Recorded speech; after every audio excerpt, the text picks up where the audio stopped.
একটা বেগুনকে 4 টুকরো করে কেটে নিলাম, দুটো টমেটো কেটে নিলাম। কড়াইতে সর্ষের তেল গরম করে বেগুন ভেজে নিচ্ছি।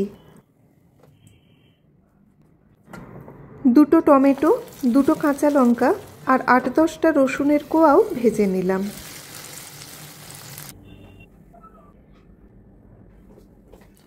এবার টমেটো আর বেগুনের খোসা ছাড়িয়ে নিচ্ছি।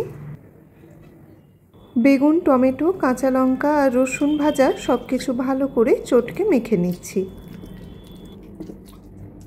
জিরে, কাঁচা লঙ্কা, পেঁয়াজ কুচি, নুন, হলুদ, শুকনো লঙ্কা গুঁড়ো ভালো করে মিশিয়ে একটুখানি ভেজে নিচ্ছি যতক্ষণ না পর্যন্ত নরম হয়।